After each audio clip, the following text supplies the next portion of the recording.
حضرت صدیق اکبر رضی اللہ تعالیٰ عنہ کی شان اتنی ہے، قرآن اس کا بیان کرتا ہے، نبی پاک علیہ الصلوۃ والسلام اس کو بیان کرتے ہیں، تمام صحابہ اس کو بیان کرتے ہیں، اہل بیت اکرام بیان کرتے ہیں، امیر المؤمنین حضرت جناب مولا علی شیر خدا رضی اللہ تعالیٰ عنہ بیان کرتے ہیں۔ لیکن نبی کو ماننا اور ہے، لیکن نبی کی ماننا اور ہے، اہل بیت کو ماننا اور ہے، اہل بیت کی ماننا اور ہے، جناب مولا کائنات شیر خدا کو ماننا اور ہے، اور جناب مولا علی کی ماننا اور ہے۔ جناب مولا علی حضرت صدیق اکبر رضی اللہ تعالیٰ عنہ سے بہت محبت فرماتے تھے، آگے آپ کے حوالے سے انشاءاللہ وہ حدیث کو بیان کریں گے، لیکن اس سے پہلے نبی پاک علیہ الصلوۃ والسلام کی آپ سے محبت اور آپ کے احسانات کو نبی اکرم علیہ الصلوۃ والسلام کس طرح پیش فرماتے ہیں۔ جناب اس بلال حبشی کو آپ نے آزاد فرمایا، اسی طرح ہر موقع پر اپنے مال، اپنی جان، اپنی اولاد، ہر اعتبار سے حضرت صدیق اکبر رضی اللہ تعالیٰ عنہ آقا کریم علیہ الصلوۃ والسلام کی بارگاہ میں حاضر ہوتے رہے۔ حضور نبی پاک علیہ الصلوۃ والسلام فرماتے ہیں کہ جس نے مجھ پر احسان کیا میں نے ہر ایک کے احسان کا بدلہ دیا، لیکن جناب صدیق نے جو مجھ پر احسان کیا اس کا بدلہ اللہ رب العزت اس کو عطا فرمائیں گے۔ اور جتنا فائدہ جناب صدیق نے مجھے پہنچایا، جتنا فائدہ جناب صدیق کے مال نے مجھے پہنچایا، اتنا فائدہ کسی اور نے نہیں پہنچایا۔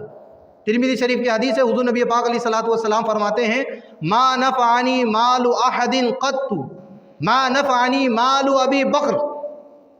کسی شخص کے مال نے مجھے اتنا نفع نہیں دیا جتنا نفع جناب صدیق اکبر رضی اللہ تعالیٰ عنہ کے مال نے دیا۔ ایک اور مقام پر نبی پاک علیہ الصلوۃ والسلام حضرت صدیق سے محبت کا اظہار فرماتے ہیں انت صاحبی فی الغار وصاحبہ فی الحوض۔ حضرت صدیق اکبر رضی اللہ تعالیٰ عنہ سے نبی پاک علیہ الصلوۃ والسلام نے خطاب فرمایا کہ اے صدیق تم غار میں بھی میرے ساتھی تھے، انت صاحبی تم میرے غار میں بھی ساتھی تھے، تم میرے صحابی ہو، وصاحبی علی الحوض اور حوض پر بھی میرے صحابی ہو، حوض پر بھی میرے ساتھی ہو۔ غار میں بھی تم میرے ساتھ تھے، حوض پر بھی تم میرے ساتھ ہو، اور ابھی کہاں پر ہیں؟ ابھی میدان میں بھی ان کے ساتھ ہیں۔ اسلام سے پہلے بھی صدیق حضور کے ساتھ تھے، اسلام میں بھی حضور کے ساتھ ہیں، حضور کی ظاہری حیات میں ہجرت سے پہلے بھی حضور کے ساتھ تھے، ہجرت کے بعد بھی حضور کے ساتھ تھے، اور جب حضور نبی پاک علیہ الصلوۃ والسلام کا وصال ظاہری ہوا اس کے بعد بھی آج تک جناب صدیق حضور کے قدموں میں ہیں، قیامت تک حضور کے قدموں میں رہیں گے، اور جب قیامت برپا ہوگی ہر ایک اپنی اپنی فکر میں ہوگا، اس وقت بھی جناب صدیق حضور کے ساتھ آپ کے حوض پر ہوں گے۔ انت صاحبی فی الغار، تم غار میں میرے ساتھی تھے، وصاحبی علی الحوض اور تم حوض پر بھی میرے ساتھی ہوں گے۔ تو ایسا ساتھی جس کو نبی پاک علیہ الصلوۃ والسلام فرمائیں کہ تم غار میں میرے ساتھ تھے، قیامت کے دن بھی میرے ساتھ ہوگے، حوض کوثر پر بھی میرے ساتھ ہوگے، تو جنت میں بھی حضور کے ساتھ ہوں گے نہیں ہوں گے؟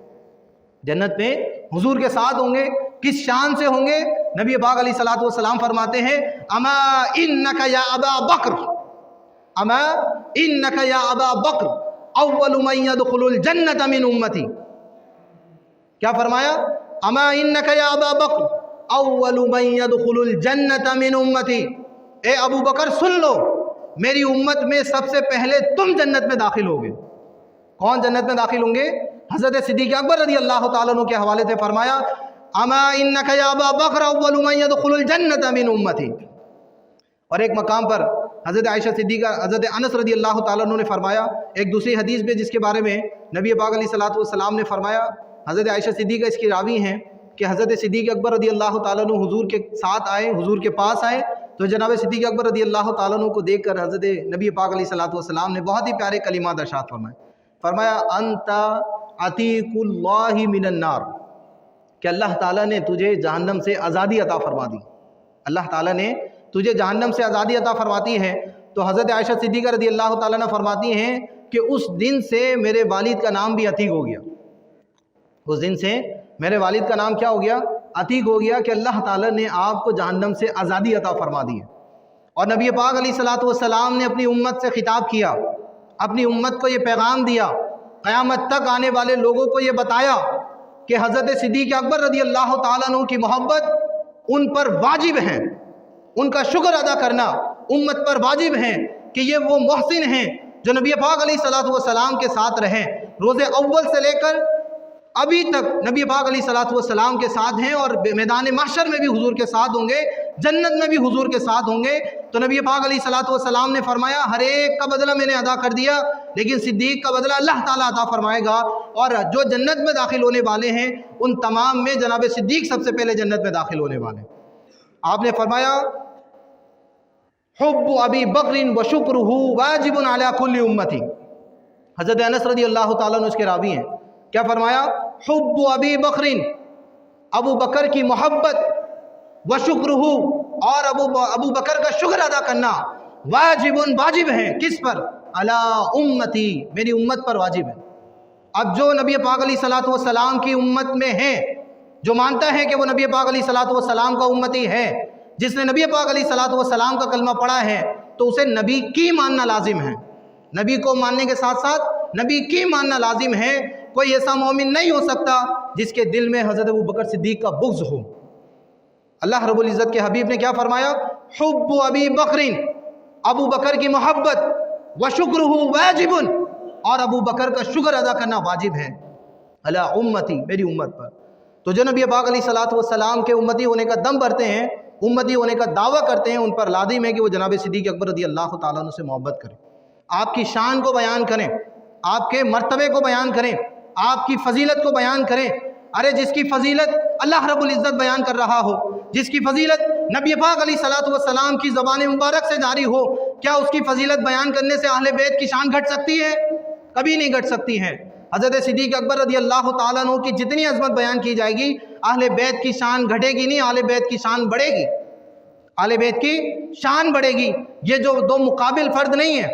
کہ جناب صدیق اکبر رضی اللہ تعالیٰ عنہ الگ ہیں، اہل بیت ایک الگ گروہ ہے۔ اگر حضرت صدیق اکبر رضی اللہ تعالیٰ عنہ کی تعریف کی جاتی ہے، آپ کی عظمت بیان کی جاتی ہے، اللہ کی سنت ادا کی جاتی ہے، آپ کی عظمت کو بیان کیا جاتا ہے، آپ کی فضیلت کو بیان کیا جاتا ہے، تو نبی پاک علیہ الصلوۃ والسلام کی سنت کو ادا کیا جاتا ہے۔ آپ کی فضیلت کو بیان کیا جاتا ہے تو جناب تمام صحابہ کی فضیلت، تمام صحابہ کی سنت کو ادا کیا جاتا ہے، اور خود مولا کائنات حضرت علی شیر خدا رضی اللہ تعالیٰ عنہ کی عظمت کو بیان کیا جاتا ہے۔ کیوں؟ کیونکہ جناب صدیق وہ ذات ہیں کہ جن کو نبی پاک علیہ الصلوۃ والسلام نے مصلی پر کھڑا فرمایا، جن کے پیچھے عمر بھی کھڑے ہوئے، جن کے پیچھے عثمان بھی کھڑے ہوئے، جن کے پیچھے مولا کائنات حضرت علی شیر خدا بھی کھڑے ہوئے، جن کے پیچھے حضرت امام حسن بھی کھڑے ہوئے، جن کے پیچھے امام حسین بھی کھڑے ہوئے، تمام اہل بیت کے افراد جن کے مقتدی ہیں، تمام لوگ جن کے مقتدی ہیں، امت کے جو امام ہیں، ان کی جتنی فضیلت بیان کی جائے گی، امت کی فضیلت اور مقام و مرتبے میں اضافہ ہوگا۔ جناب علی رضی اللہ تعالیٰ عنہ کی شان اس سے کم نہیں ہوتی ہے۔ کیوں؟ کیونکہ آپ ان کے امام ہیں۔ جب حضرت صدیق اکبر رضی اللہ تعالیٰ عنہ کے مرتبے کو بلند کیا جائے گا تو حضرت علی کی شان بلند ہوگی، کہ جب حضرت علی اتنی بلند شان والے ہیں تو ان کے امام کا عالم کیا؟ ان کے عظیم امام ہیں۔ اگر حضرت علی رضی اللہ تعالیٰ عنہ کسی غیر افضل کے مقتدی ہوتے ہیں تو پھر آپ کی شان پر حرف آ سکتا تھا، لیکن آپ کو مقتدی نبی پاک علیہ الصلوۃ والسلام نے اس کا بنایا جو تمام صحابہ میں افضل، انبیاء علیہ السلام کے بعد تمام لوگوں میں افضل، اس کا نبی پاک علیہ الصلوۃ والسلام نے تمام صحابہ اور تمام اہل بیت بشمول حضرت علی رضی اللہ تعالیٰ عنہ تمام کو مقتدی بنایا اور ان کو امام بنایا۔ بلند آواز سے افضل البشر بعد الانبیاء، افضل البشر بعد الانبیاء، افضل البشر بعد الانبیاء، افضل البشر بعد الانبیاء۔ کسی نے اس شان پر حضرت ابوبکر صدیق رضی اللہ تعالیٰ عنہ کی شان بیان کی تو اس نے ایک نازیبہ کلمہ لکھا، اس نے ایک گستاخانہ بات کی اور ایک گالی لکھی، کہا کہ اس مولوی پر ایسے ایسے، اور یہ کیوں لکھی؟ اس لیے کہ حضرت صدیق اکبر رضی اللہ تعالیٰ عنہ کی شان کو ہم نے بیان کیا۔ کس کو؟ حضرت ابوبکر کی شان کو ہم نے بیان کیا تو وہ بدبخت لعنتیں بھیجتے ہیں، وہ بدبخت گالیاں بھیجتے ہیں، گالیوں بھرے کلمات لکھتے ہیں، اور سمجھتے ہیں کہ شاید ان کے گالی بھرے کلمات سے جناب صدیق اکبر رضی اللہ تعالیٰ عنہ جو حضرت علی کے بھی امام ہیں ان کی شان کو کم کیا جا سکتا ہے۔ تو افضل البشر بعد الانبیاء، افضل البشر بعد الانبیاء، سینوں سے آواز نکالیں جوش کے ساتھ، افضل البشر بعد الانبیاء، افضل البشر بعد الانبیاء، افضل البشر بعد الانبیاء۔ حضرت ابوبکر صدیق رضی اللہ تعالیٰ عنہ کی شان کو بیان کرتے ہوئے جب یہ کلمہ اس نے لکھا اور میں نے پڑھا تو بہت ہنسی آئی، اور کافی دیر تک میں اس پر ہنستا رہا کہ حضرت ابو بکر صدیق رضی اللہ تعالیٰ عنہ کی شان کو بیان کرتے ہوئے ایک نازیبہ کلمہ کیا، اگر وہ ہزاروں لاکھوں بھی کلمات لکھیں تو اس سے کوئی فرق نہیں پڑتا۔ اور اس بیان سے حضرت ابو بکر صدیق رضی اللہ تعالیٰ عنہ کے ہم حق کو بھی نہیں ادا کر سکتے، کیونکہ آپ نے نبی پاک علیہ الصلوۃ والسلام کی جو صحبت پائی ہے اور آپ نے حضور کے ساتھ جو وفا کی ہے، اہل بیت کے ساتھ جو وفا کی ہے، اور آپ نے جو عظیم امامت کے منصب کو سنبھالا ہے، جو خلافت کی باغ دوڑ آپ نے سنبھالی ہے، اس کا احسان کبھی ہم ادا نہیں کر سکتے۔ اگر کوئی اس جرم میں قتل بھی کر دیا جائے، ہمیں کوئی قتل بھی کر دے اور جسم کی بوٹیاں بھی الگ کر دے اور بوٹیوں سے ریشہ بھی الگ کر دے، اس موت کے ساتھ بھی، اس منظر کے ساتھ بھی اگر ہمیں شہادت مل جائے، تب بھی جناب صدیق اکبر رضی اللہ تعالیٰ عنہ کی فضیلت کو، ان کے مقام و مرتبے کو ہم کبا حق کو بیان نہیں کر سکتے، اور ان کا جو مقام ہے اور انہوں نے جو حضور کی خدمت کی ہے اس کا بدل ادا نہیں ہو سکتا۔